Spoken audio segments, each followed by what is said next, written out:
বাংলাদেশের বাইরে পৃথিবীর বিভিন্ন প্রান্তে যেখান থেকে চ্যানেলে দেখছেন আপনাদের সকলকে সাদর আমন্ত্রণ তৃতীয় মাত্রা দেখবার জন্য। তৃতীয় মাত্রায় কথা বলবার জন্য আমার আজকে যারা অতিথি দুজনই মুক্তিযোদ্ধা, তাদের মধ্যে একজন তো বাংলাদেশের মুক্তি সংগ্রামের মুক্তিযুদ্ধের অন্যতম সংগঠক, আমার বায় বসা আছেন কাজী ফিরোজ রশিদ, জাতীয় পার্টির প্রেসিডিয়াম সদস্য, বাংলাদেশ সরকারের সাবেক মন্ত্রী এবং এই মুহূর্তে জাতীয় সংসদ সদস্য। আমার ডানের পেছনে বাংলাদেশ জাতীয়তাবাদী দল বিএনপি দলীয় সাবেক সংসদ সদস্য অবসরপ্রাপ্ত মেজর মোহাম্মদ আখতারুজ্জামান। স্বাগত আপনার দুজনকে স্টুডিওতে। এবং যে প্রশ্নটা দিয়ে আমি আলোচনাটা শুরু করতে চাই সেটি হচ্ছে, অনেকের কাছেই প্রতীয়মান হচ্ছে এবং আমার নিজের কাছেও মনে হচ্ছে যে বাংলাদেশের মুক্তিযুদ্ধের ইতিহাস ক্রমশ এত বিতর্কিত হয়ে উঠছে এবং এটি না আর কয়েক বছর পরে গিয়ে একটা সময় মনে হতে পারে যে এই ইতিহাস শোনাটাও আপনারা যারা মুক্তিযুদ্ধ করেছেন তাদের জন্য বিব্রতকর, লজ্জাস্কর হয়ে দাঁড়াতে পারে। কেননা দেখা যাচ্ছে যারা ওই ইতিহাসের নায়ক, মহানায়ক ছিলেন, তাদেরকে ক্রমশ নানা দিক থেকে পরস্পরের দিকে নানা ধরনের অভিযোগ এনে খলনায়কে পরিণত করবার চেষ্টা করছেন এবং যাতে করে পুরো মুক্তিযুদ্ধের ইতিহাসটাই ধীরে ধীরে কলঙ্কিত হয়ে যাচ্ছে মনে হচ্ছে। কেননা যারা ইতিহাস লিখছেন, মুক্তিযুদ্ধ করেছেন, তারাও একজন আরেকজনের প্রতি এমন কাদা ছড়াছড়ি করছেন। সব মিলিয়ে ইতিহাসটা বা প্রকৃত ইতিহাস যেটি সময়ে যাবার সঙ্গে সঙ্গে বেরিয়ে আসবার কথা, সেখানে দেখা যাচ্ছে যে এটি ক্রমশ আরও ধোয়াটে, অস্বচ্ছ হয়ে উঠছে। কেন উঠছে এই প্রশ্ন আপনাদের দুজনের কাছে আমার। কারা এটি তৈরি করছে এবং এর পরিণতি আসলে কিভাবে দেখেন? কাজী ফিরোজ রশিদ, আপনি যদি শুরু। ধন্যবাদ জলিল ভাই। অনেকদিন পরে আপনার তৃতীয় মাত্রায় আসলাম। সামনে আমার বন্ধু মেজর অবসরপ্রাপ্ত আখতারুজ্জামান সাহেব আছেন, স্পষ্ট কথা বলেন। দুজনের অনেক কথা এখানে আপনার এখানে রেকর্ডে আছে। আপনি মুক্তিযুদ্ধের উপরে কথা বলতে চাচ্ছেন। আসলে খুব এটা দুর্ভাগ্যজনক আমাদের জাতির যে মুক্তিযুদ্ধের ইতিহাস বা মুক্তিযুদ্ধ এটা সমস্ত বিতর্কের ঊর্ধ্বে রাখা উচিত ছিল এবং রাজনীতি ঊর্ধ্বে রাখা উচিত ছিল। আমরা তো পারিনি। আমরা যখন যারা রাষ্ট্রীয় ক্ষমতায় এসেছি, মুক্তিযুদ্ধ আমাদের পক্ষে আনার জন্য আমরা আপ্রাণ চেষ্টা করেছি। সঠিক ইতিহাস কিন্তু জাতির সামনে তুলে ধরার কোনো প্রয়াস নেওয়া হয়নি। তাই যদি হতো তাহলে দেখেন বঙ্গবন্ধুকে নিয়ে কথা উঠতো না। কেউ অস্বীকার করে না এই দেশে যে বঙ্গবন্ধুর সেদিন যদি বাঙালি জাতিকে নেতৃত্ব না দিতেন তাহলে এই দেশটি স্বাধীন করা সম্ভব হতো না। কারণ এই যুদ্ধের ইতিহাস তো যুদ্ধ তো 9 মাসের, কিন্তু তার এই যে সংগঠন করা যুদ্ধকে, গোটা জাতিকে একটি যুদ্ধের দিকে নিয়ে যাওয়া, সংগঠিত করা, এটা ছিল একটা দীর্ঘ ইতিহাস। ভাষা আন্দোলন পর থেকেই ধাপে ধাপে শুরু হয়েছে। 1964 সালে যখন এই ঢাকা একটি সাম্প্রদায়িক দাঙ্গা হয়েছিল হিন্দু মুসলমানের, তখন বঙ্গবন্ধু শেখ মুজিব উনি একটি লিফলেট বের করেছিলেন, বাঙালি রুখিয়া দাঁড়াও। তাহলে বাঙালি কেন? তো ইস্ট পাকিস্তান লোকে তো তখন উর্দু স্পিকিং হচ্ছিল, নানান জাতি ছিল। উনি বাঙালিদের আলাদা করার চেষ্টা সবসময় করেছেন। কিন্তু আওয়ামী লীগের নেতৃত্ব যখন ওনার কাছে অ্যাবসলিউটলি আসলো, তখন উনি নেতৃত্বে ছিলেন না। মনোহর প্রেসিডেন্ট ছিলেন। বঙ্গবন্ধু যখন সবকিছুর দায়িত্ব পেলেন এবং 70 নির্বাচন করলেন, সেই নির্বাচনটাও কিন্তু হয়েছিল 6 দফার ভিত্তিতে। 6 দফার ভিত্তিতে নির্বাচন 70 হলো। এই 6 দফা ছিল আমাদের বাঙালি স্বাধিকার আন্দোলনকে সামনে রেখে বাঙালি মুক্তি সনদ। অর্থাৎ এই যে বাঙালি জাতিকে দীর্ঘদিন যাবৎ পাকিস্তানিরা যে আমরা যে বৈষম্যের শিকার, সেখান থেকে জাতিকে মুক্তি দেওয়ার জন্য উনি একটি দলিল আমাদের সামনে উপস্থাপন করলেন। এটা 6 দফা। এর আগে তারই নির্দেশে ছাত্রলীগ তারা এর মধ্যে কাজ শুরু করেছিল। আমি এখন অবশ্য শ্রদ্ধার সাথে স্মরণ করি আমার একই সাথে রাজনীতি করেছি কাজী আরিফ, জগন্নাথ কলেজে আমরা দুজন একসাথে পড়েছি, আমার সিনিয়র ছিলেন। সবসময় বলতাম, আমরা যখন ছাত্রলীগ করতাম, যে এইভাবে হবে না। শুধু একটা চাকরি, একটা কেরানির চাকরির জন্য কি আমাদের জন্ম হয়েছে? পাঞ্জাবিরা সমস্ত ব্যবসা বাণিজ্য করবে, দেশ পরিবার আদমজি ইস্পানি বাওয়ানি সাইগল সবরা, আর আমাদের এখানে কেউ নেই, কাউকে কোনো সুযোগ দেবে না, আমরা শুধু বটতলায় উকিল হব আর এজিবির কানিগিরি করবো, এটা হয় না, এর মধ্যে রুখতে হবে। মিস্টার ফিরোজ, এই ইতিহাস তো মানে আমরা শুনেছি, আপনার কাছ থেকে শুনেছি, ভবিষ্যতেও নিশ্চয়ই শুনবো, কিন্তু আজকে যে প্রশ্ন, আজকে যে সংকটের মধ্যে, আমি ইতিহাস নিয়ে যে সংকটে, অন্তত আমার কাছে মনে হয় যে ইতিহাস নিয়ে একটা গভীর সংকটের মধ্যে বাংলাদেশ পড়তে যাচ্ছে, এবং এটি ফেলে দিচ্ছেন যারা এই ইতিহাসের সঙ্গে সংশ্লিষ্ট নানাভাবে, তারাই বা তাদের উত্তরসূরি, সতীর্থ, সহযাত্রী তারা। এটা জলিল ভাই, যে একদম কিছু বুঝে কিছু না বুঝে কাজটি করা হচ্ছে, কিন্তু খুব আপনার কাছে কি কখনো মনে হয়েছে যে ইতিহাসটি শেষ পর্যন্ত আপনারা যেভাবে নির্মাণ করেছেন, যেভাবে দেখেছেন, এটি শেষ পর্যন্ত এখন যেভাবে হচ্ছে তাতে সেটি নাও থাকতে পারে? ইতিহাসের ভিন্ন বাঁক নিতে পারে, ইতিহাস কিন্তু আগামীতে একটি ভিন্ন বাঁক নিতে পারে, কারণ যেভাবে ইতিহাসে ট্রান্সফার হচ্ছে, যেভাবে মুক্তিযুদ্ধের চেতনা নিয়ে ট্রান্সফার হচ্ছে, এবং যারা যেখানে যা কথা বললেন না তাই বলে যাচ্ছেন, এই কারণে নতুন যে প্রজন্ম এখন আছেন, আগামী যে প্রজন্ম আসবেন, তাদের কাছে কিন্তু মুক্তিযুদ্ধ অন্যদিকে মোড় নিতে পারে, ভিন্ন পথে যেতে পারে। মুক্তিযুদ্ধের টোটাল যে এই যে ইতিহাস, এই যে আমাদের অর্জন, এটা কিন্তু অন্য একটি ইতিহাস সৃষ্টি করতে পারে অন্যভাবে। তাদের কাছে ভুল ব্যাখ্যা যেতে পারে, ভুল মেসেজ যেতে পারে। এটা হচ্ছে, এটা আমার ব্যক্তিগত ধারণা যে একটি বিরাট ষড়যন্ত্র হচ্ছে এটা নিয়ে, এটা গবেষণা হচ্ছে কিভাবে মুক্তিযুদ্ধের এই ইতিহাস ভিন্ন ধারা নেওয়া যায়, মুক্তিযুদ্ধকে কিভাবে রাজনীতির মধ্যে নিয়ে আসা যায়। মুক্তিযুদ্ধকে গোটা জাতি, এটা তো অস্বীকার কিছু নাই যে বঙ্গবন্ধু গোটা জাতি, বাঙালি জাতিকে একত্রিত করেছিলেন। হয়তো দুই একজন সিটে ফোটায় দিক সেদিক গিয়ে তারা মুসলিম করতো, পাকিস্তান চেয়েছিলেন, রাজাকার হয়েছিলেন, মুসলিম অল্প কয়েকজনের বিচার হচ্ছে এখন, কয় হাজার, 7.5 কোটি মানুষ তখন এই দেশে ছিলেন। কিন্তু আজকে ইতিহাস যখন যাচ্ছে, এবং এই মুক্তিযুদ্ধ নিয়ে, এই মুক্তিযুদ্ধের লিস্ট নিয়ে, মুক্তিযুদ্ধের লিস্ট নিয়ে নানান দিকে যখন যে আশাটা করতে দিচ্ছে, এবং যাদের কাছে দিচ্ছে তারা আবার নতুন করে, এখন যদি আবার আপনি যান যে নতুন করে মুক্তিযুদ্ধ সৃষ্টি করা হবে, আপনার এই আজকে 44 বছর পরে আপনি যদি লিস্ট চান, তাহলে তো এখন 50 লক্ষ ছাড়িয়ে যাবে, আবার নতুন করে অ্যাপ্লাই করবে। হয়তো 2-4 জনে একটি সুযোগ নিয়েছে এটার, সে নিচে এই কারণে যে তাদের চাকরির বয়স সীমা বাড়ানো হবে, প্রমোশন দেওয়া হবে ইত্যাদি নানান রকম প্রলোভনে। কিন্তু সেই জন্য গোটা মুক্তিযোদ্ধাদের এইগুলো শেষ করে দিয়ে বঙ্গবন্ধু সমাজ যে সার্টিফিকেটগুলো আছে, 2টা বই ছাপা হয়েছে, গেজেট ছাপা হয়েছে, সেগুলোকে আবার বাদ দিয়ে আবার আপনি প্রথম থেকে শুরু করবেন, তাহলে কোন দিকে যাবে? তাহলে জাতি খেই হারিয়ে ফেলবে, দিক হারিয়ে ফেলবে। এটা আমার মনে হয় যে এই মুহূর্তে সবাইকে সতর্ক থাকতে হবে, যে যাতে আমাদের মুক্তিযুদ্ধ ইতিহাস এটা অন্যদিকে কোনো বাঁক না নিতে পারে। কারণ নানান রকম কথা শুনি, নানা রকম ইতিহাস একজনের নিজের সৃষ্টি করেন, এটা আমাদের জন্য খুব প্রিয়দায়ক।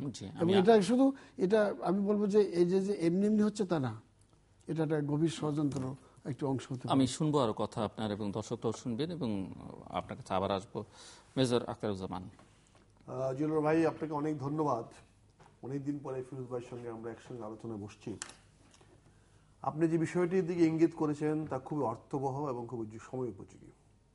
বিষয়টি আপনি যদি খেয়াল করে দেখেন, ফিরোজ ভাই হয়তো অনেক হালকাভাবে নিচ্ছেন, কারণ উনি এখন ক্ষমতার সামিয়ানের নিচে আছেন, সবকিছু স্বাভাবিক মনে হচ্ছে। এখন উনি বিরোধী দলের নয়, আমাদের মতো রাজপথেও নাই, উনি এখন আছেন, সবকিছু স্বাভাবিক মনে হবে, খুব হালকাভাবে উনি কথাটা বলছেন। ষড়যন্ত্রের কথা উনি বলেছেন যে এটা দেখা দরকার, সেটা বলেছেন। বিষয়টি আপনি দেখেন, খেয়াল করে, আজকে বঙ্গবন্ধুকে নিয়ে কন্টিনিউয়াসলি কন্ট্রোভার্সি হচ্ছে, এবং কন্ট্রোভার্সিটা কিভাবে হচ্ছে? হচ্ছে না, তৈরি করা হচ্ছে। কিভাবে করা হচ্ছে দেখেন, সরকার দলীয় কিছু মন্ত্রী এবং কিছু যারা মন্ত্রিত্ব হারিয়ে ফেলেছেন, এরকম কিছু লোকজন এরকম কিছু লাগামহীন কথা বলছেন, যার ফলে কাউন্টার থেকে কথা আসতেছে, উল্টো দিক থেকে কথা আসতেছে, এবং সেই কথাগুলো সরাসরি বঙ্গবন্ধুর নামে আসতেছে। এবং যার ফলে কি হচ্ছে, ওরাও কিন্তু আবার কিন্তু খাদ্যমন্ত্রী এমনও কথা বলছেন যে জিয়াউর রহমানের বীরুত্তম খেতাব তিনি ছিঁড়ে নিতে যাচ্ছেন। তার মানে যদি বীরুত্তমের খেতাব যদি ছিঁড়ে নিতে পারেন, জিয়াউর রহমানকে তার পরবর্তী যে কোনো অ্যাকশনের জন্য যা কিছু করবো সেটা অন্য জিনিস, কিন্তু বীরুত্তম খেতাব ছিনিয়ে নেওয়া প্রশ্ন যখন আজকে উঠতেছে, তখন আরেকটি প্রতিপক্ষ বলবে তাহলে তুমি মুক্তিযুদ্ধের খেতাব তুমি রাখতে পারো কিনা সেটাও ছিঁড়ে নিতে পারে কেউ। আজকে আমাদের বাংলাদেশের চারপাশে প্রতিনিয়ত, আপনি যদি দিনের বেলাও যান, আপনি ফেনী বাইপাসের কাছে যদি যান, মুহুরীর চরের পাশে যদি যান, দেখবেন হাই টাওয়ার তৈরি হচ্ছে, বিভিন্ন টাওয়ার তৈরি করতেছে, কাঁটাতারে বেড়া দেওয়া হচ্ছে।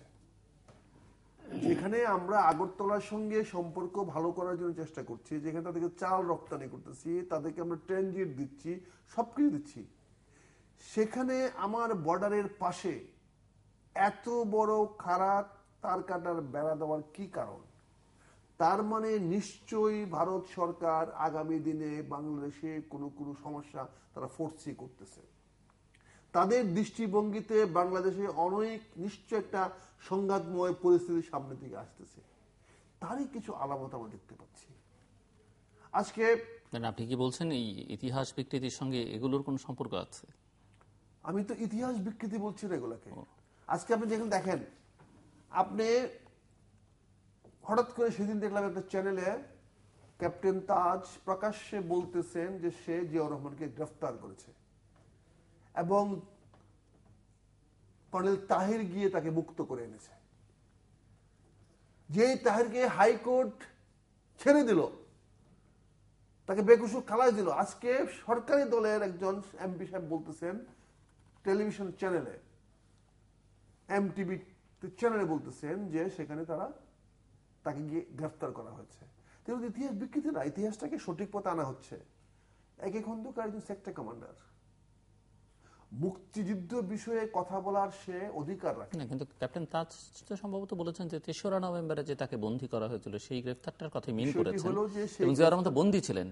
তাহলে জিয়াউর রহমান যদি এটিও তো সত্যি যে জিয়াউর রহমান যখন বেরিয়ে এসেছেন, মুক্ত হয়েছেন, সেখানে যেমন সাধারণ সিপাহীরা ছিল, তাহলে তেমনি বা কর্নেল তাহেরও একটা ব্লেসিং ছিল, তার অনুসারীরাও তাকে মুক্ত করবার নভেম্বরের ৩ উদ্দেশ্য যাই থাকুক না তারিখে গ্রেফতার হওয়ার পরে ৭ তাহলে ইতিহাসটা বিকৃত হলো কোথায় এখানে? মানে ক্যাপ্টেন তাজের কথা না, তাজ যে কথাটা বলছে সেটা হচ্ছে যে এই যে খাদ্যমন্ত্রী সাহেব বলেছেন বীরুত্তম খাপন, সেটা তো অন্য কথা, সেটা নিয়ে আমি তো ওই প্রসঙ্গে আসতেছে, যেখানে তারই আরেক বন্ধু বলতেছে তাই গ্রেফতার ছিল। তাহলে সে কি করে 3 নভেম্বরে ঘটনা ঘটাতে পারে?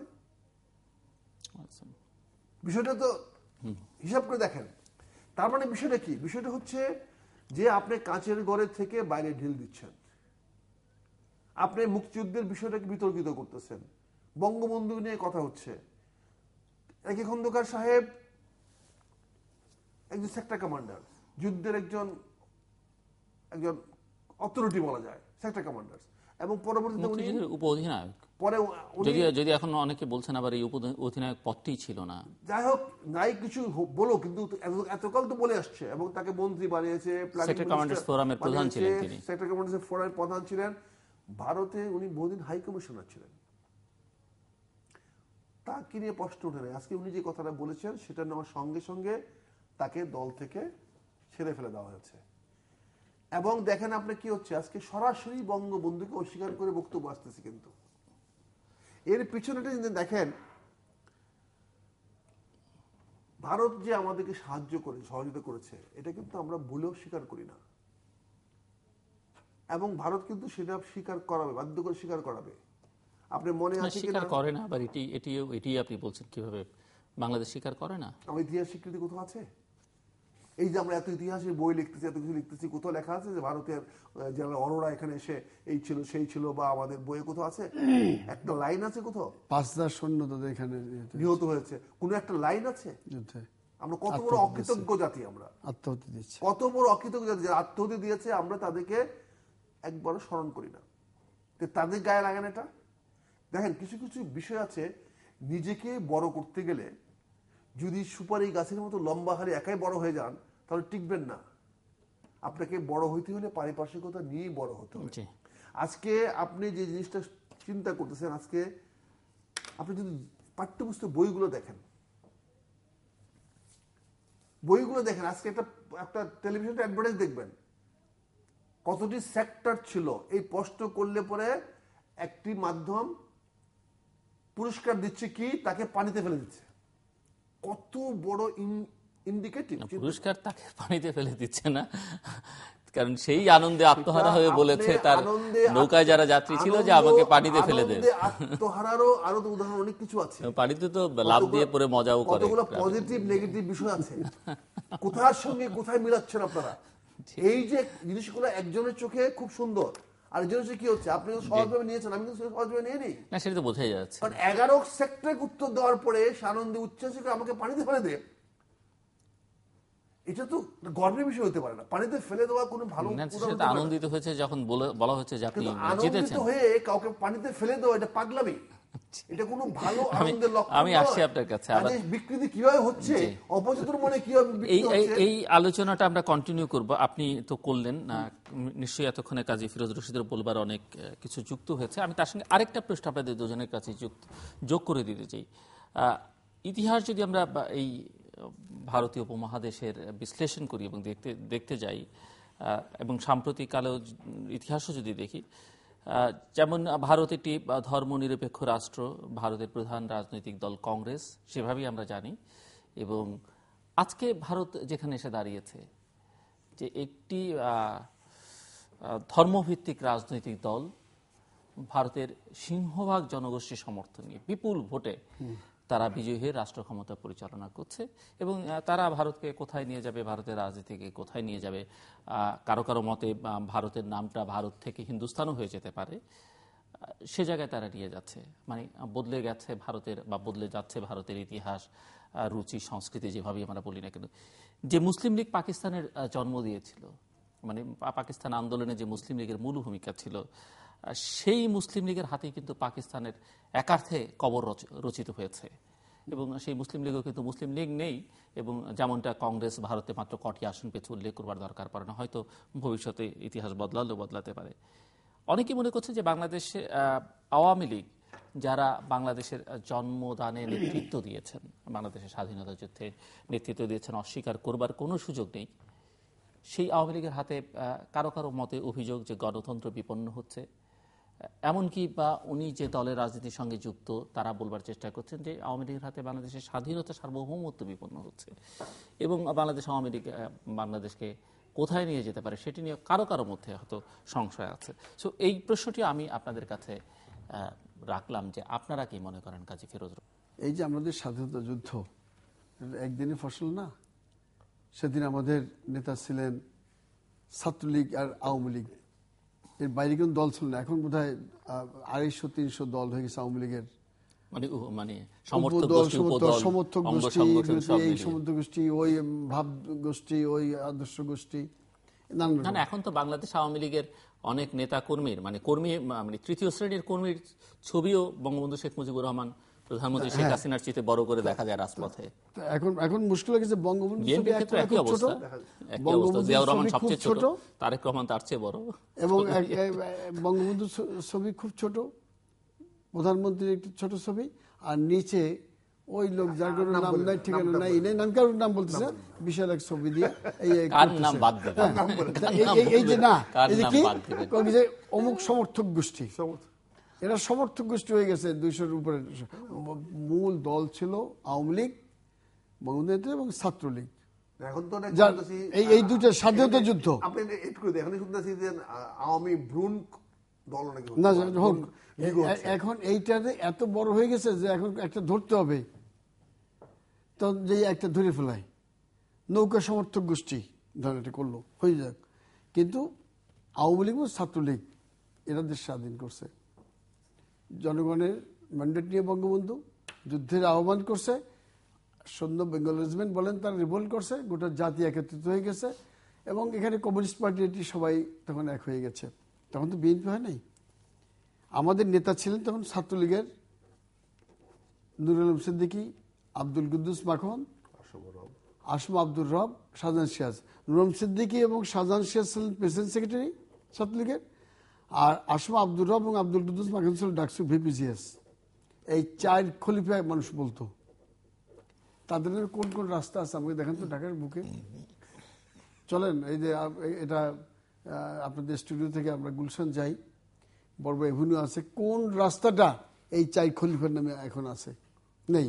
তাহলে মুক্তিযুদ্ধ ইতিহাস তো আসতে খুব সন্তর্পণে খুব সাবধানের সাথে আস্তে আস্তে দূরে সরে যাচ্ছে। তারপর আসেন সিরাজুল আলম খান, আমি বলতেছি সেক্টর কমান্ডারদের তো আছি, এরপরে যারা আছেন সিরাজুল আলম খান তো অনেক ঊর্ধ্বে ছিলেন, শেখ ফজলুল হক মনি অনেক উপরে, আমাদের অনেক উপরে ছিলেন। উনি ছিলেন আমাদের বঙ্গবন্ধুর পরে তাত্ত্বিক নেতা যাকে বলা হয়তো। মনি ভাই, সিরাজুল আলম খান, আব্দুল রাজ্জাক, তোফাল ভাই, এরা আমাদের মুজিব বাহিনী করলেন, ঠিক আছে। এখন বিএলএফ, তাদের কিন্তু এখন আর কোথাও শেখ মনির নামে বড় রাস্তা রাস্তা আমি দেখি না। যদিও মুজিব বাহিনী নিয়ে আবার অনেক বিতর্ক তৈরি হয়েছে ইতিমধ্যে, অনেক গবেষক সেটা হইতে পারে যে মুজিব বাহিনী কেন হইলো, কিসের উপজেলা দূর ছিল না, কারা তৈরি করলো, কারা ইন্সপায়ার করলো, সেটা অন্য কথা। কারণ তখন একটা এইভাবে একটা হয়েছিল যে মুক্তি বাহিনীর প্যারালাল, মুক্তি বাহিনী তো ছাত্রলীগ দিয়েই করছিল, মূলত ছাত্রলীগ তখন বেশি ছিল, ওখান থেকে বেস্ট সব ভালো নিয়ে আরেকটা করা হয়েছিল, যাতে এই মুক্তিযুদ্ধের পরে যদি আরেকটি যুদ্ধ প্রলম্বিত হয়, আরেকটি যুদ্ধ যদি করতে হয়, তাহলে বঙ্গবন্ধুর আদর্শের ওখান থেকে তুলে আনা আরেকটি বাহিনী করা হয়েছিল। এখানে কোনো দ্বিমত নাই।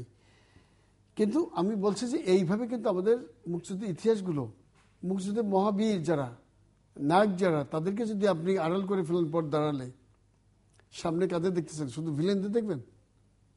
আমাদের ইতিহাস তো এখান থেকে শেষ হয়ে যাচ্ছে। আপনি যে কথা বলতেছিলেন যে আজ থেকে ধরেন 10 বছর, 15 বছর, 20 বছর পরে কি কোন মুক্তিযুদ্ধকে আপনি খুঁজে পাবেন? এবং কেউ এখন বলতে চায় না যে মুক্তিযুদ্ধ বলবে না। এরপরে যারা ভাতা নেয় কয়েকজন বাদ দিয়ে অনেকেই, আমি আলম ভাইয়ের সাথে সেদিন দেখা একটি অনুষ্ঠানে, নঈম নিজামের একটি অনুষ্ঠান আর পীর হাবিবের, বেশ বুড়ে গেছে আপনার অনুষ্ঠান আমি দেখি। আমি তখন লন্ডনে ছিলাম, আপনার একটি অনুষ্ঠান দেখলাম, আলম ভাই এককভাবে, তার ভাষা আছে, সব ঠিক আছে, কিন্তু বয়সটাকে ধরে রাখতে পারে নাই। আমি লন্ডন বসে বলতেছিলাম যে একসময় নরম সিদ্দিকী হয়তো কার আগে কি মরবে সন্দেহ কথা, কিন্তু আমাদের মাছ থেকে হারিয়ে যাবে। কিন্তু রেখে গেল কি? কোনো কীর্তি থাকবে না। ওই একদিন আমরা কুচকাওয়াজ দিয়ে রেখে আসবো, শেষ। ইতিহাস নেই তোদের, কোথাও কিছু পাবেন না। এই যে এরা যে সংগঠনটা করেছিল, ইতিহাস করেছেন, কিন্তু ইতিহাসটা ইতিহাসে লিপিবদ্ধ নেই, আর ইতিহাসে তারা একদিন মুছে যাবেন। এখন ইতিহাস সৃষ্টি করছে লন্ডন বসে একজন বলে বঙ্গবন্ধু কি বলা যায় না পাকিস্তানি বন্ধু বলা যায়? এটা কি বলা উচিত? আমরা জিয়া সম্পর্কেও কথা বলা আগে সতর্ক থাকতে হবে। উনি একটা বড় সেক্টর কমান্ডার ছিল, উনি বঙ্গবন্ধুর পক্ষে স্বাধীনতার একটি ঘোষণা দিয়েছিলেন। তা আমাদের সত্যকে সত্য বলতে হবে, মিথ্যাকে মিথ্যা বলতে হবে। আমরা যদি এই বিতর্কের সৃষ্টি করি, তাহলে কিন্তু ইতিহাসে সবাই কিন্তু এই মহান নায়করা কিন্তু আস্তে আস্তে আস্তে আস্তে কেউ সাথে তুলনা দরকার নেই। বঙ্গবন্ধুর সাথে কারোর সাথে তুলনা হয় না। উনি ছিলেন একদম আকাশে একটি পূর্ণিমার চাঁদ, কিন্তু অনেক নক্ষত্র সেখানে ছিল, তাদের আলো কম থাকতে পারে। সেই জন্য সবাইকে যদি আমরা মুছে ফেলে এক এক থেকে কিন্তু নক্ষত্রগুলো খসে যাবে, একসময় দেখবেন যে গোটা আকাশে কিন্তু অন্ধকারে ছেয়ে গেছে। আমার সেইখানে ভয়টা মুক্তিযুদ্ধ নিয়ে। আসলে পুরো বিষয়টি কিন্তু অত্যন্ত পরিকল্পিতভাবে করা হচ্ছে। এবং আমি কিন্তু আরেকটি প্রশ্ন জুড়ে দিয়েছিলাম, আমার মনে হয় সে বিষয়ে আপনারা একটু আলোকপাত করবার চেষ্টা করবেন। পুরো বিষয়টিতে আপনারা যদি দেখেন যে এই বর্তমান সরকারকে খুশি করার জন্য সবচেয়ে সুন্দর একটা মাধ্যম হলো প্রধানমন্ত্রীর সামনে গিয়ে, আপনারা তো জানেন, আপনি এখন সামিনাতলে আছেন, যে একমাত্র বঙ্গবন্ধুর তোয়াজ করলেই সবকিছু সহজ হয়ে যায়। কিন্তু আজকের এই সরকার নিজেকে দীর্ঘস্থায়ী করার জন্য, চিরস্থায়ী করার জন্য যে সমস্ত পরিকল্পনাগুলো করে যাচ্ছে, এগুলো কিন্তু আসলে জাতির জন্য খুব কল্যাণকর নয়, মঙ্গলকর নয়। আপনি যে কথাটা বলার চেষ্টা করেছেন যে ভারতের প্রধানমন্ত্রী মোদী এখন গত 26শে জানুয়ারি অনুষ্ঠানে তাকে দেখেছেন যে পাগড়ি পরে, 15 আগস্টের প্রোগ্রামে দেখেছেন যে ভারতীয় হিন্দুদের সেই যে রাজপথের পাগড়ি পরে সে দেখাচ্ছে সে একজন ট্রু ইন্ডিয়ানস, এবং সেই ভারতীয় ড্রেস পরে সে বলছে।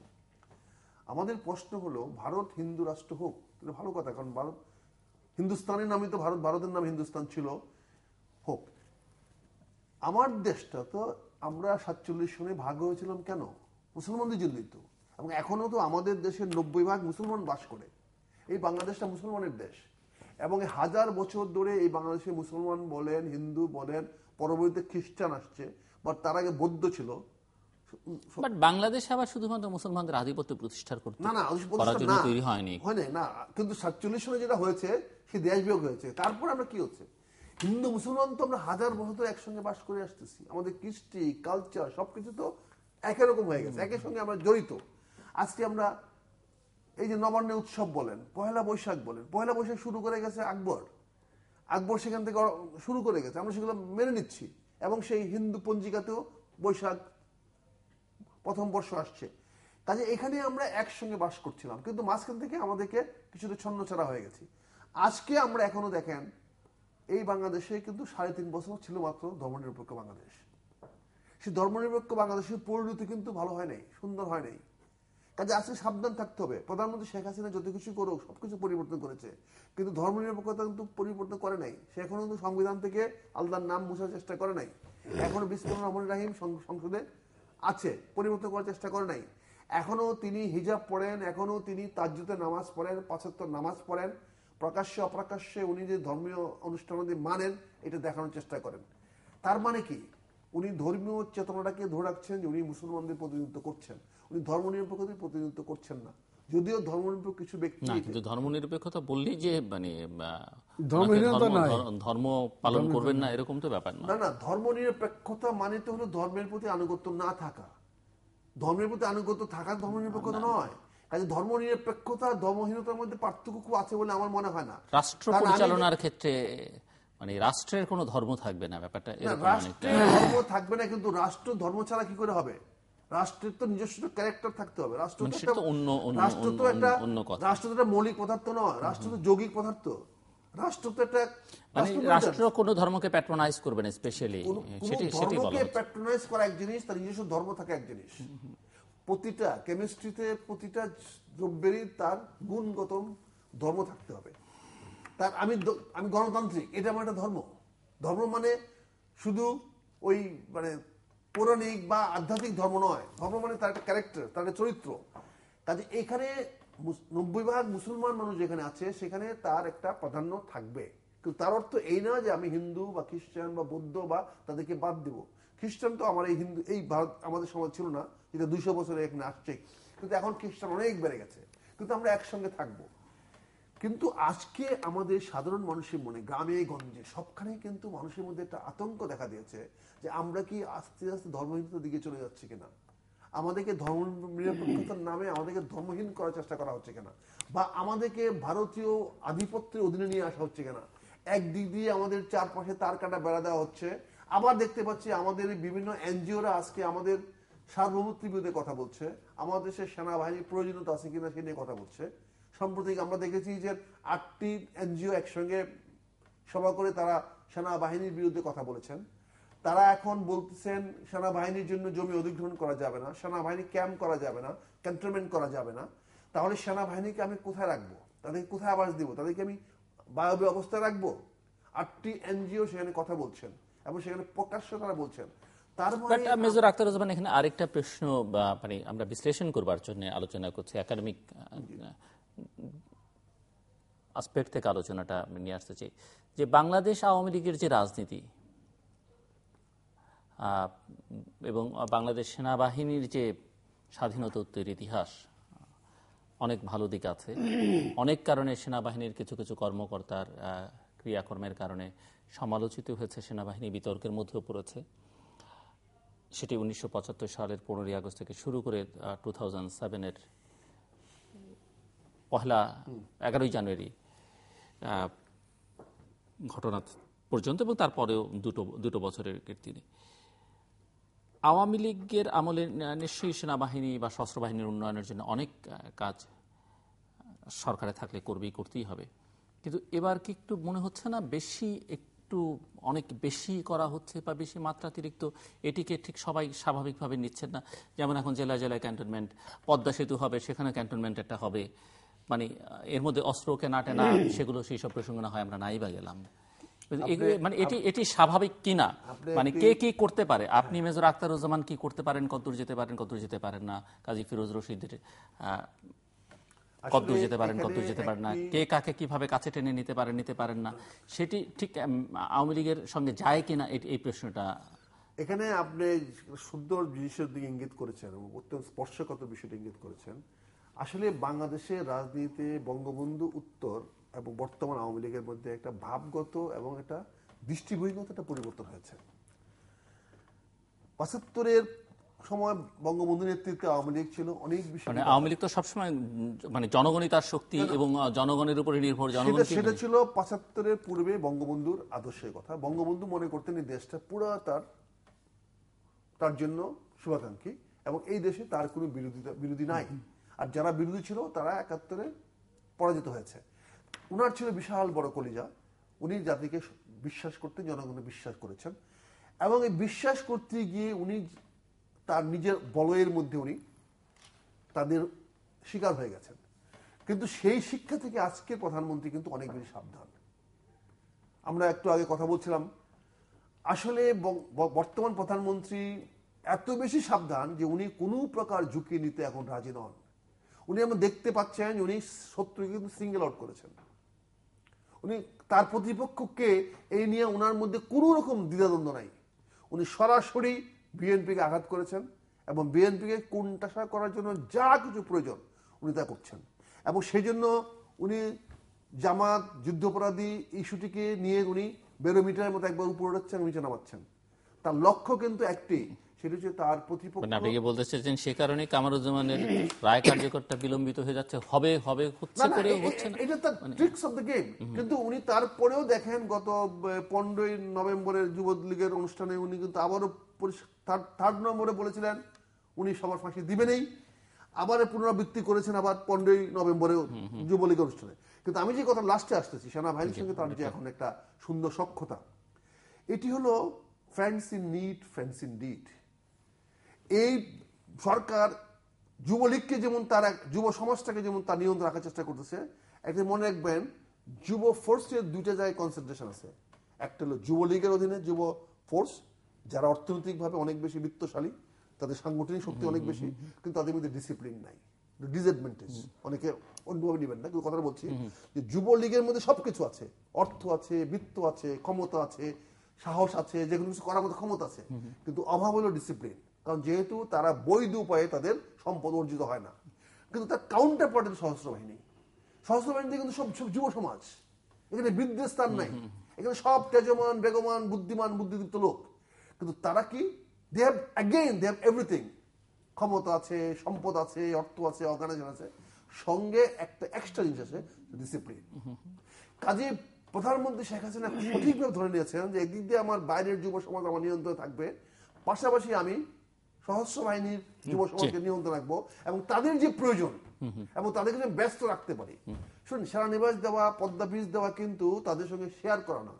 অর্থাৎ তাদের আইডল ব্রেনটা যেন আইডল না হয়, ব্রেনটা যেন আইডল না হয়, অলস বসে না থাকে, তাদের কিন্তু কাজে লাগাতে পারে। কারণ তাকে তো অনুপ্রাণিত করতে পারবে না, আজকে মোটিভেশন করতে পারবে না বাংলাদেশ সশস্ত্র বাহিনীকে যে আমার ভারতের বিরুদ্ধে আমি আক্রমণ করব। কাজে তাকে নিয়ে যেতে হবে কনস্ট্রাকশন ওয়ার্কে, তাকে নিয়ে যেতে হবে রাষ্ট্র বা দেশের কনস্ট্রাকশনে। এবং প্রধানমন্ত্রী শেখ হাসিনা অত্যন্ত দক্ষতার সঙ্গে সেনাবাহিনীকে রিকনস্ট্রাকশন বা কনস্ট্রাকশন অফ দ্য কান্ট্রির মধ্যে নিয়ে গেছেন। তাকে বোঝার চেষ্টা করছেন তোমার মূল দায়িত্ব রাষ্ট্রকে গঠন করা, যুদ্ধ করা। Being a ex army officer, আপনি কি মনে করেন সেনাবাহিনীর কাজ হচ্ছে রাষ্ট্রকে পুনর্গঠন করা, তার মধ্যে এই রোডস করা, ব্রিজ করা, এগুলো সেনাবাহিনীর মূল কাজের মধ্যে পড়ে কিনা? পৃথিবীর সকল দেশেই তো আমি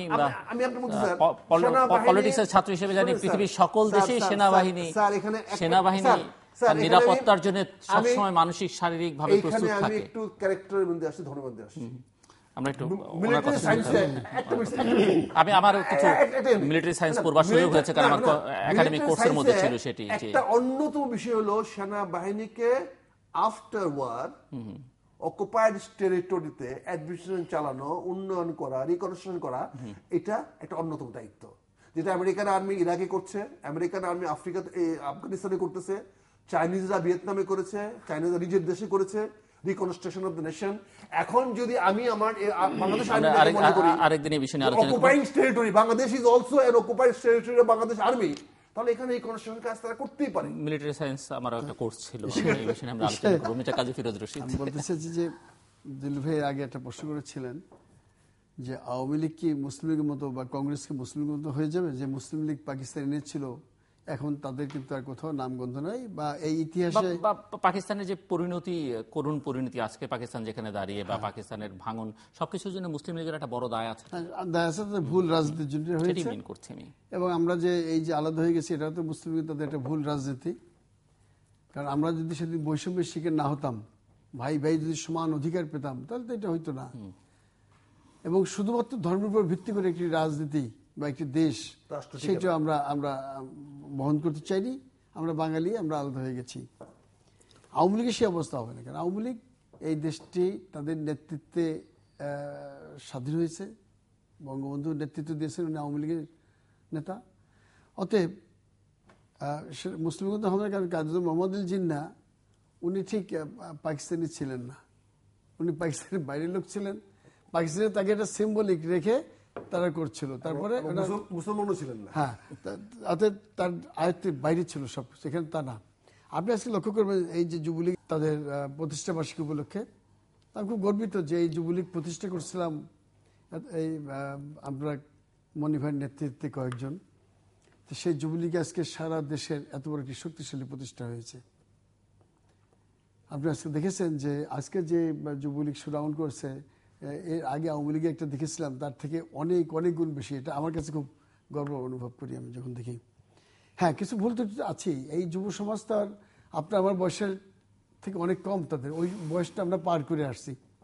অতএব তারা কিছু ভুল ভ্রান্তি করবে, তাদের কিছু উচ্ছ্বাস থাকবে, আবেগ থাকবে, শক্তি প্রয়োগের ক্ষমতা আছে, তাই ইচ্ছাও থাকবে প্রবল। তাদেরকে সঠিক নেতৃত্ব দেওয়ার মতন আমার মনে হয় যে যোগ্য নেতা ওখানে আছে এখন।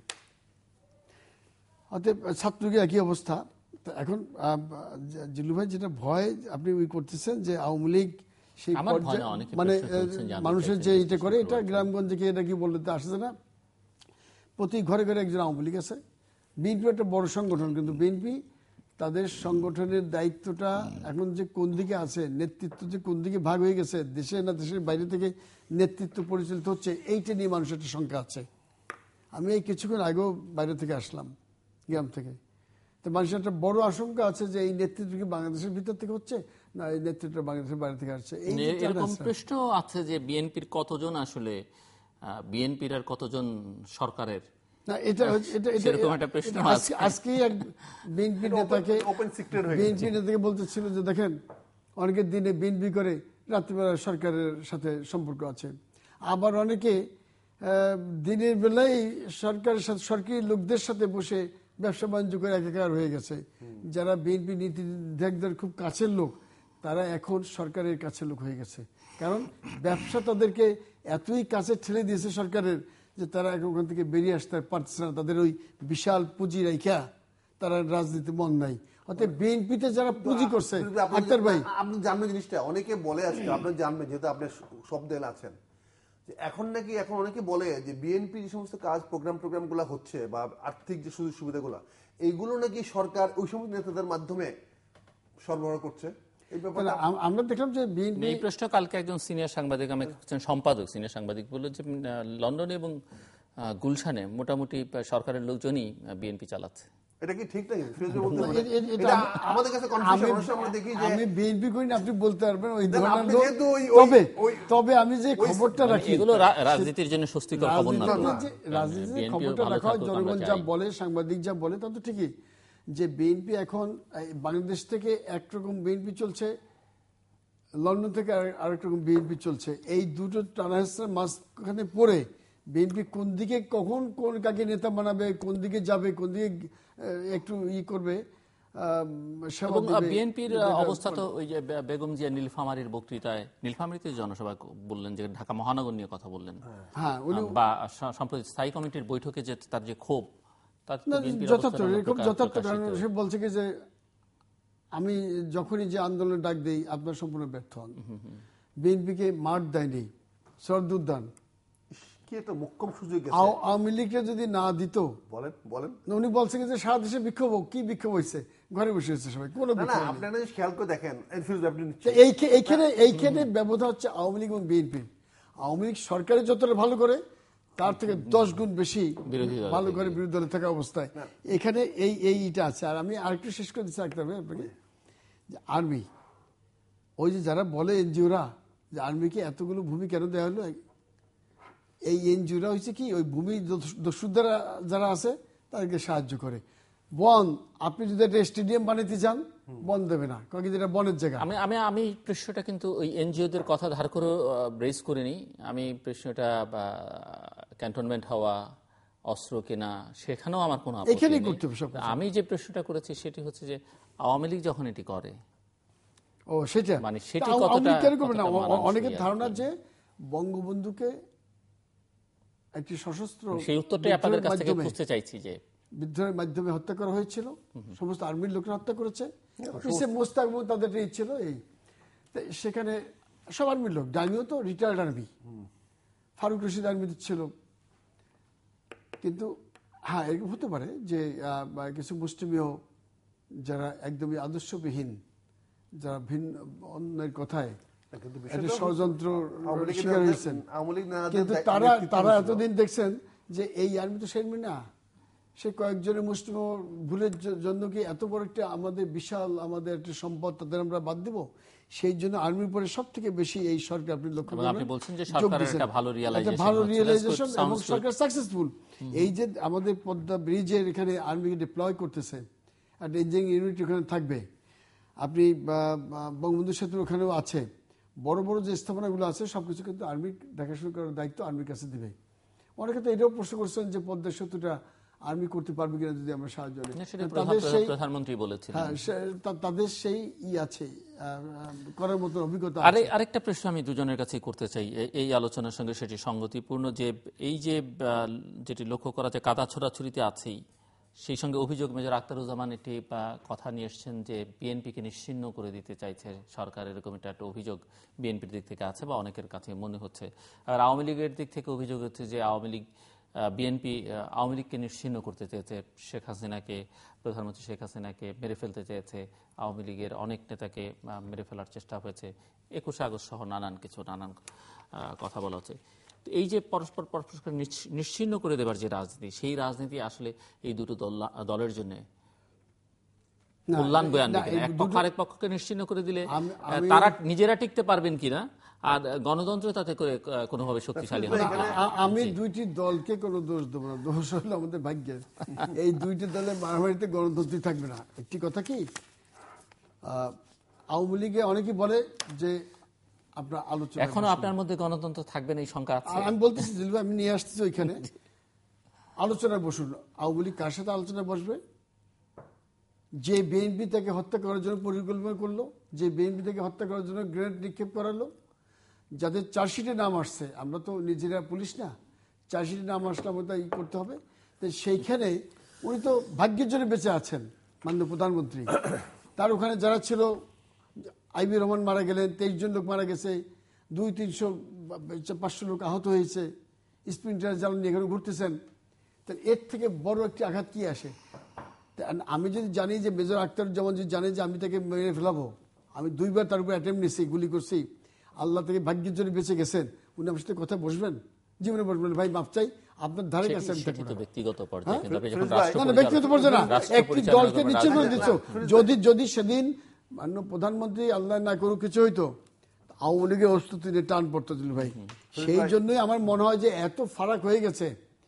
তা বিএনপি মনে করে যে আওয়ামী লীগ আমাদের নিশ্চিত করে দেবে, আওয়ামী লীগ মনে করে বিএনপি ক্ষমতা আসলে আমাদের অস্তিত্ব থাকবে না। তাহলে দুইটি দল কাউকে করে ছাড় দেবে না। এখানে আপনার কি রাজনীতি থাকবে? গণতন্ত্র কোথায়? আপনি গণতন্ত্র হলো ক্ষমতা আসার জন্য গণতন্ত্রের কথা।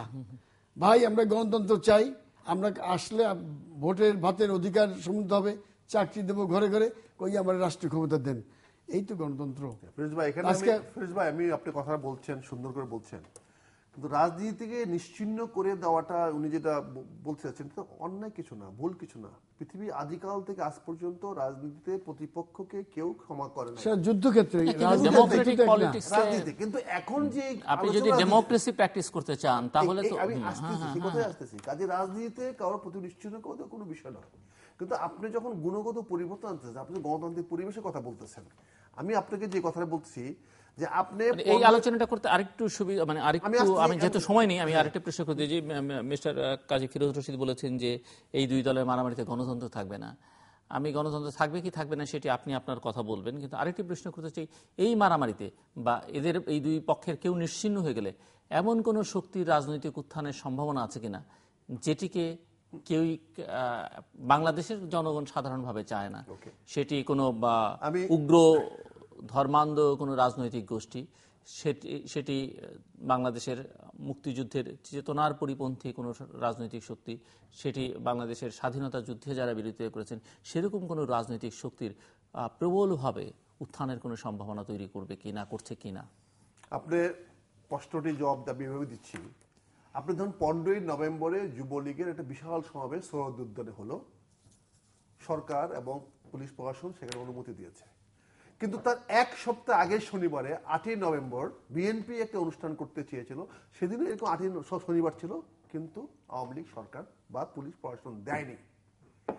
এই যে দ্বিমুখী আচরণ, এই আচরণটা আজকে হয়তো আপনি ক্ষমতায় থেকে যা কিছু করেন সেটা সবকিছুই মানুষ মেনে নেয়, গ্রহণযোগ্য নয়। মেনে নেয় এক জিনিস, আর গ্রহণযোগ্যতা এক জিনিস নয়, মেনে নেয়। কিন্তু এটা ভাববেন না যে এইটাই শেষ মানা, এইটাই শেষ দিন। আজকে আপনি বলেছেন যে আওয়ামী লীগ কিন্তু এই 8ই নভেম্বরের বাধা মানত না, এবং বিএনপি যদি সত্যিকার অর্থে যদি তারা শক্তি দেখাতে পারতো, আজকে কিন্তু আপনি বলতেন 8ই নভেম্বরে যতটুকু আমরা শুনেছি বিএনপির প্রায় 10 লক্ষ লোকের সমাবেশ করার কথা ছিল। 7 তারিখে যখন বিএনপি আওয়ামী লীগ সরকার পুলিশ প্রশাসন অনুমতি দিল না, তার মানে কি? তার মানে কিন্তু আমার লোকগুলো কিন্তু তৈরি ছিল আসার জন্য, আমরা প্রস্তুত ছিলাম পুরো, কিন্তু অনুমতি পাই নাই। তাহলে যদি সেই দিন যদি আমরা অনুমতি অপেক্ষা না করে এই মানুষগুলোকে পিপিলিকার মতো যদি আমরা সৌরভ নিয়ে আসতাম, তাহলে ঢাকা শহরে এত পুলিশ ছিল না যে তাদেরকে বাধা দিতে পারবে। এই বিএনপির আজকের এই দুর্বলতার কারণে কিন্তু আপনি কথা বলার সুযোগ পাচ্ছেন। এবং আজকে যে বলতেছেন আপনার প্রতিপক্ষ, আজকে কিন্তু সরকারকে নিশ্চিহ্ন করার ক্ষমতা বিএনপি রাখে না, কিন্তু বিএনপিকে নিশ্চিহ্ন করার ক্ষমতা সরকার রাখে। কিন্তু নিশ্চিহ্ন করার প্রক্রিয়াতে যেটা আপনি দেখেছেন যে বিএনপির আমলে যে কথাটা আপনি বলছেন যে 21শে আগস্ট গ্রেনেড হামলার মাধ্যমে বিএনপি সরকার চেয়েছিল আওয়ামী লীগকে নিশ্চিহ্ন করার জন্য, কিন্তু প্রকৃতি সেটা মেনে নেয় নাই, আল্লাহ সেটা মেনে নেয় নাই। তার পরিণতি আছে কি হয়েছে দেখেন। 21শে আগস্টের মতো যদি একটা এক্সট্রিম ঘটনা আমরা না যেতাম, তাহলে কিন্তু বিএনপির প্রতি জনগণের বা প্রশাসনের বা আন্তর্জাতিক মানুষের ভাবমূর্তি বা আস্থা এত হীনতা হতো না। তাহলে কিন্তু আমাকে 111-এর মধ্যে একটা ঘটনার মধ্যে আমরা এসে পড়তাম না, আমাদের উভয় দলের মধ্যে আস্থা এবং বিশ্বাস মধ্যে এত ফারাক সৃষ্টি হতো না। আজকে যে কোনো কারণে হোক, আমি মনে করে দিতে চাই সে সম্রাট অশোকের কথা। সম্রাট অশোককে হত্যা করার জন্য তার আপন মা তাকে বীজ দিয়েছিল, তার বিনিময়ে কিন্তু অশোক তার পুরা পরিবার হত্যা করেছে, কিন্তু তারপরে রাজনীতি প্রতিষ্ঠিত করেছে, রাজনীতি প্রতিষ্ঠিত করে সে শান্তির ধর্ম প্রতিষ্ঠা করেছে। আজকে হিংসা সৃষ্টি করবে, দ্বন্দ্ব সৃষ্টি করবে। পৃথিবীতে কিন্তু আপোষের বিকল্প গণতন্ত্র হতে পারে না। গণতন্ত্রে মূল্যবোধে বিশ্বাস করবেন, আপনি আলোচনা করবেন না, আপোষ করবেন না, হোক সে আপনার শত্রু, সে হোক আপনার প্রতিপক্ষ। আমরা ইতিহাসে দেখিনি আলেকজান্ডারের সঙ্গে কি আমাদের ভারতের সম্রাট বসে নাই, কথা বলে নাই? কাজে আজকে যদি মনে করেন যে আওয়ামী লীগের প্রতি, শেখ হাসিনার প্রতি, প্রধানমন্ত্রীর প্রতি বিরূপ আচরণ করা হয়েছিল, তার প্রতি আক্রমণাত্মক আচরণ করা হয়েছিল, তার জন্য তারা আবার আক্রমণাত্মক আচরণ করবে, এর ফলশ্রুতিতে কি হবে? আক্রমণকে অনুপ্রাণিত করবে, আঘাতকেই অনুপ্রাণিত করবে। সে আঘাতে কিন্তু এই জনজীবন বিপর্যস্ত হবে। আপনি যে শঙ্কা করছেন তৃতীয় পক্ষকে বেরিয়ে আসা, এটা অস্বাভাবিক কোনো কিছু ঘটনা ঘটবে না। কারণ দুইটি পক্ষ যখন দ্বন্দ্ব করবে, দুটি পক্ষ যখন যুদ্ধ করবে, তখন দুটি পক্ষই ক্ষতিগ্রস্ত হবে। আপনি দেখেন ইস্ট ইন্ডিয়া কোম্পানি দুইটি পক্ষকে লাগিয়ে দিয়ে 200 বছর ভারত স্বাধীনতা তারা নিয়ে গেছিল। আজকে যেভাবে প্রতিবেশী রাষ্ট্র আমাদেরকে উস্কিয়ে দিচ্ছে, আপনি দেখেন জামাত ইসলামের বিষয়টি নরম হয়ে আসছিল, এটা অনেকটা নমনীয় অবস্থায় চলে আসছিল, হঠাৎ করে বর্ধমানে একটা ঘটনা ঘটিয়ে দিয়ে আওয়ামী লীগকে আবার হার্ড লাইনে যেতে বাধ্য করা হয়েছে। এগুলো কাকতালীয় নয়, এগুলো সব এক সূত্রে বাঁধা। কারণ আওয়ামী লীগ কিন্তু জামাতের প্রতি নমনীয় হয়ে গিয়েছিল, নমনীয় হয়ে যাওয়ার ফলে কিন্তু মৌলানা সাইদি বেঁচে গেছেন।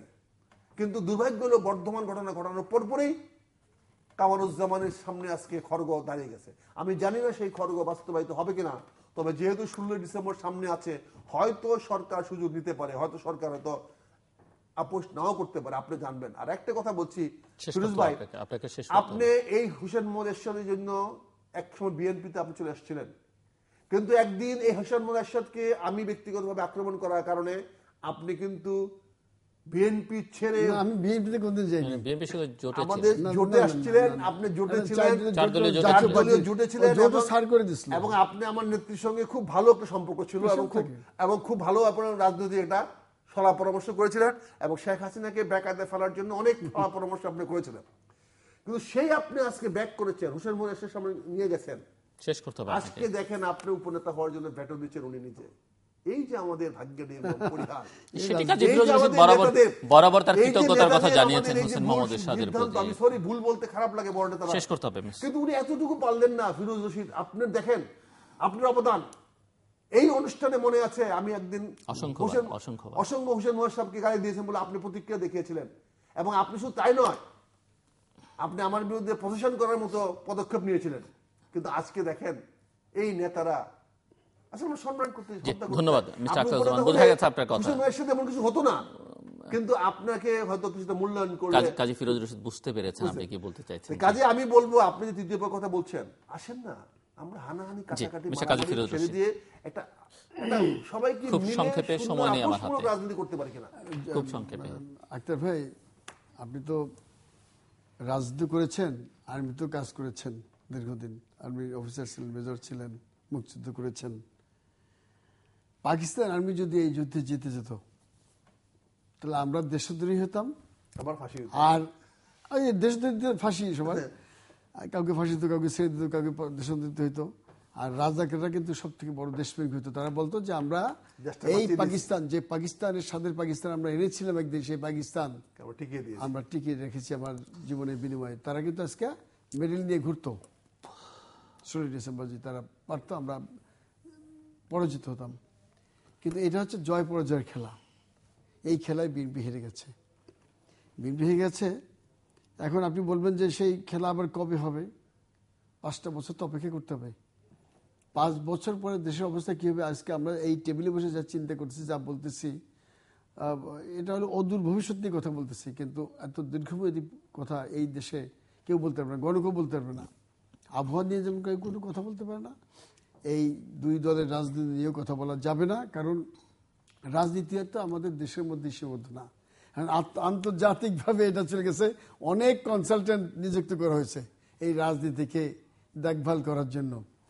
সব দুই দলই ইতিমধ্যে দেখেন এসটি ম্যাম এক কথা বলে ফেলেছেন, একটি নির্বাচন আমরা করছি, ভালো নির্বাচন, তা নিয়ে অনেক রকম কথাবার্তা অনেকে বলে, কিন্তু ওনার মতন মানুষ যদি এই কথা বলে দেয়, জিল্লু ভাই, এটা দুর্ভাগ্যজনক। আমরা যারা ইলেকশন করছি, আমরা তো অপরাধ তো কিছু করেন না। প্রশ্ন তো হচ্ছে সত্য এখানে কথাটাই যে উনি বলেছেন, উনি তো অপরাধ কিছু করেন না। না না, অপরাধ করে ওনাকে থেকে তো জিজ্ঞেস করেন, উনি আজ বাড়িয়া উনি করতে যে একটা লজ্জাসুদি করে একটা, হ্যাঁ, এই যে এই কথাগুলো বিকালে ওনারা ফেলানো। কেন বলছেন উনি তো সেটি নতুন একটি প্রজন্মকে প্রমাণিত বা তাদেরকে বিশ্লেষণের দাবি মোটিভেট রাখেন। করার চেষ্টা না, করছে। ওইখানে তো প্রশ্নটা জিল্লু ভাই যেটা বলছেন, মানে বুঝতে ওনারা পারছি নিজেরা বলছেন যে না। এই এর মধ্যে নিগুর রহস্যটা কোথায়? উনি কেন, উনি তো না বুঝে কথা বলার লোক না, উনি একজন মুক্তিযোদ্ধা, উনি রাঙামাটির ডিসি ছিল। উনি যখন খুব রাঙামাটিতে একদম বর্ডারে ভারতের যুদ্ধের সময় উনি পরে চলে গেছেন, উনি এরপরে এসে আওয়ামী লীগের এই যে অ্যাডভাইজার মাননীয় প্রধানমন্ত্রীর, ওনার মুখ দিয়ে কেন এই কথা বেরোবে? তাহলে এই রহস্যটা কোথায়? এবং এটি বললে দল বা সরকারের কি পরিণতি হতে কি পারে, পরিণতি পারে, কি সেটি ক্ষতি হতে না পারে? বোঝার মতো। কয়েকদিন আগে লতিফ সিদ্দিকী কি কথা বললে কি অসুবিধা না, পড়ছে, আমি বলছি এটা উনি যে জানে। উনি বললে এটি সরকারের কি ক্ষতি হতে পারে, দলের কি সরকারের ক্ষতি ওই যে পারে, আপনি সেটি না বললেন বোঝার যে কথা না একজন ওনার। মন্ত্রী বললে বা অন্য কেউ বললে বা সরকার লেভেলে আর কেউ বললে এই ক্ষতি হয় না, এমনও তো কিন্তু হতে পারে- এসটি বাম বললে যে ক্ষতিটা হয়। এমনও তো তার হতে পারে যে এত কিছু করার পরেও তাকে মন্ত্রী বানালেন না আপনারা। উপদেষ্টার মন্ত্রী তো এক জিনিস না। না না, সেজন্য না, না, উনি সেটাও তো হতে অত্যন্ত পারে। প্রভাবশালী উপদেষ্টা হিসেবে গত 5 বছর উপদেষ্টা কাটিয়েছেন। যতই কি না না, উপদেষ্টা উনি উপদেষ্টা অনেক প্রভাবশালী থেকে হলো। বেশি ক্ষমতা রাখেন। ক্ষমতা অনেক রাখেন, ক্ষমতাবান কিন্তু ছিলেন। মন্ত্রীরা- সেজন্য- যে আমরা শেষ করবো, কাজী মন্ত্রী, ফিরোজ রশীদ, উপদেষ্টা। 30 সেকেন্ডে। এটা নষ্ট করে আমি একটা কথা বলি, জি, আজকে বড় দুঃখ লাগে। এই যে আমাদের হারেস সাহেব ছিলেন আপনাদের আরিফ BNP চৌধুরী। রাজনীতি উপদেষ্টা। আরিফ চৌধুরী আর বলি না, চৌধুরী সাহেব এত খারাপ কাজ করে না, উনি রাজনীতি উপদেষ্টা না, রাজনীতি উপদেষ্টা। Political secretary. হ্যাঁ। পলিটিক্যাল সেক্রেটারি যারা রাজনীতি করে তারা হইতে পারে। ওনার মতন একটা ভাঙা গাড়ি ব্যবসায়ী, তার নিয়ে খাল দিয়ে বসাইছিল, বেগম জিয়া বসাইছিল, ফলাফল তো ভোগও করছেন। তার ফলাফলটা দেখছেন। এখন উনি আমাদের যে সবার শ্রদ্ধেয় সাবেক অর্থমন্ত্রী কিবরিয়া সাহেবের হত্যা মামলা আসামি হলেন। তো এই যে উনি গ্রেনেড হত্যা মামলা আসামি, ওইটার আসামি, 10টা সোফার বেগম জিয়াও বুঝতে পারছেন যে এটি বানানোর ফল কি হয়েছে। এই সমস্ত অযোগ্য লোককে, ধান্দাবাজদের যদি আপনি এই সমস্ত কি পয়েন্টে বসান, তার কিন্তু একটি প্রভাব পড়ে এবং কিন্তু ফিরোজ ভাই, ইতিহাসের নির্মম সত্য, ইতিহাস থেকেও আমরা শিক্ষা নিই না। দর্শক, আমরা অনুষ্ঠানের শেষ প্রান্তে তৃতীয় সম্পর্কে আপনারা লিখতে পারেন ডাকে, ইমেল, SMS এর মাধ্যমে, ইন্টারনেট, আমাদের অফিসিয়াল ওয়েবসাইট অথবা সোশ্যাল নেটওয়ার্কগুলোতে যেসব পেজ রয়েছে সেসব পেজে আপনাদের মতামত রাখতে পারেন। আর আপনাদের মতামত আমাদের অনুষ্ঠান তৃতীয় মাত্রা আপনি দেখতে পাবেন প্রতি বৃহস্পতিবার এবং শুক্রবার বাংলাদেশ আমার রাত 2টোয়, বুধবার দুপুর 1:30, শুক্রবার দুপুর 1:05 দেখবার আমন্ত্রণ রইল। মেজর আখতারুজ্জামান এবং মিস্টার কাজী ফিরোজ রশিদ, অসংখ্য ধন্যবাদ দুজনকেই। দর্শক মণ্ডলী, কথা বলছিলেন দুজন মুক্তিযোদ্ধা, দুজন রাজনীতিক, এবং গত 12 বছর ধরে, প্রায় 12 বছর ধরে তৃতীয় মাত্রার এই অনুষ্ঠানে এই 12 বছরের বিভিন্ন রাজনীতিতে যে পাক পরিবর্তনগুলো হয়েছে, উল্লেখযোগ্য সময়গুলো তো হয়েছে, সেই উল্লেখযোগ্য সময়গুলোতে তারা এখানে এসেছেন এবং বেশ খোলামেলা বিতর্ক করেছেন, আলোচনা করেছেন, ইঙ্গিতপূর্ণ কথাবার্তা বলেছেন, যা অনেকের পক্ষে বলা সম্ভব ছিল না সে কথাও তারা বলেছেন, এবং বলে অনেকের মুখোশ উন্মোচন করেছেন, অনেকের চোখ খুলে দিয়েছেন। আজকে আমরা নানা বিষয় নিয়ে আলোচনা করেছি এবং অন্তত 3টে গুরুত্বপূর্ণ বিষয়ের দিকে আমি ওনাদের দৃষ্টি আকর্ষণ করেছি এবং সেগুলো বলতে গিয়ে ওনারা আরও বিস্তারিতভাবে কথা বলবার চেষ্টা করেছিলেন। যে প্রশ্নগুলো আমি করবার চেষ্টা করেছিলাম, যে ভেবে দেখা দরকার যে মুক্তিযুদ্ধের চেতনাকে ধারণ না করে, লালন না করে, মুক্তিযুদ্ধকে কেবল স্লোগানে পরিণত করবার মধ্য দিয়ে আমরা মুক্তিযুদ্ধের ইতিহাসকে ধীরে ধীরে বিকৃত এবং একটা লজ্জাকর বা বিব্রতকর অবস্থার মধ্যে ঠেলে দিচ্ছি কিনা। হয়তো আমরা জেনে করছি অথবা না জেনে করছি, অথবা এর পেছনে অন্য কারো দেশের ভেতর থেকে বা বাইরে থেকে কোনো রকমের ষড়যন্ত্র আছে কিনা সেটি খতিয়ে দেখা দরকার, উপলব্ধিতে আনা দরকার, সবার দরকার। বিশেষ করে যারা মুক্তিযুদ্ধের সঙ্গে সংশ্লিষ্ট ছিলেন তাদের বেশি করে দরকার, এবং আরও বেশি করে দরকার যারা এই মুক্তিযুদ্ধে নেতৃত্ব দিয়েছেন বা নেতৃত্ব দেওয়ার দাবি করছেন তাদের। আমরা যদি পাকিস্তান, ভারত এবং বাংলাদেশের ইতিহাসের দিকে তাকাই, তাহলে এই 3টে দেশ যাদের নেতৃত্বে স্বাধীন হয়েছে, যাদের নেতৃত্বে দেশ 3টে যাত্রা শুরু করেছে, অন্তত 2টো দেশের ইতিহাস মোটামুটিভাবে বলে, একটি দেশ তো বেশ ভালোভাবেই বলে যে তারা দেশটির চরমভাবে ক্ষতি করেছেন, আরেকটি দেশ ইঙ্গিত দেয় যে তারা তাদের যে বিপুল জনপ্রিয়তা সেটি ধরে রাখতে পারেননি অন্তত, এবং এই পারেননি বলেই ওই দেশের ইতিহাস বা ওই দেশের যে গণতান্ত্রিক সংস্কৃতি, যে রাজনৈতিক বিশ্বাস, সেটি অন্যদিকে বাঁক নিতে পারে কিনা অনেকের মধ্যে সংশয় আছে। আর তৃতীয় প্রশ্ন হচ্ছে বাংলাদেশকে ঘিরে। বাংলাদেশ যে দলের নেতৃত্বে জন্ম হয়েছে এবং বাংলাদেশের জন্মের ইতিহাস আমরা সবাই জানি, এখানে সাম্য, গণতন্ত্র এই আকাঙ্ক্ষা নিয়ে জন্ম হয়েছে, আওয়ামী লীগ নেতৃত্ব দিয়েছে সেই যুদ্ধে, সংগ্রামে। এগুলোকে টিকিয়ে রাখা আওয়ামী লীগের একটি নৈতিক দায়িত্বের মধ্যে পড়ে। বাংলাদেশের গণতন্ত্র যেন বিপন্ন না হয়, বাংলাদেশের অর্জনগুলো যেন বিপদগ্রস্ত না হয়, বাংলাদেশের এগিয়ে যাওয়ার পথটা যেন ত্বরান্বিত হয়, বাংলাদেশের গণতন্ত্র যেন আরও শক্তিশালী হয়, এটি আওয়ামী লীগের নৈতিক দায়িত্বের মধ্যে পড়ে যদি তারা সেই দাবিটা করে, এবং যে দাবি করাটা মোটামুটিভাবে যৌক্তিক। তৃতীয় যে বিষয়টি ভেবে দেখা দরকার সেটি হচ্ছে যে আমরা মানি কিংবা না মানি, স্বীকার করি বা না করি, বাংলাদেশের সিংহভাগ জনগোষ্ঠী কিন্তু বাংলাদেশ আওয়ামী লীগ এবং বাংলাদেশ জাতীয়তাবাদী দলের সমর্থক এখন পর্যন্ত, এবং একটি দলকে বাদ দিয়ে আরেকটি দল গণতন্ত্র চর্চা করবে, গণতান্ত্রিক রাজনীতি চর্চা করবে, সেটি কিন্তু হবার নয়। এবং এই দুটো দলের যে পরস্পরকে নিশ্চিহ্ন করবার যে রাজনীতি, সেটি করতে গেলে এখানে কোনো অশুভ অগণতান্ত্রিক শক্তি, অরাজনৈতিক শক্তি, এমনকি বাংলাদেশের স্বাধীনতার চেতনার পরিপন্থী যে শক্তি, তাদের উত্থানের সম্ভাবনা আছে। কাজে এই রাজনীতিরা এই দুটো দল করবে কিনা সেটি কিন্তু গভীরভাবে ভেবে দেখা দরকার। দর্শক, আমাদের সঙ্গে থাকবার জন্য অসংখ্য ধন্যবাদ। আপনাদের সবার জন্য শুভকামনা।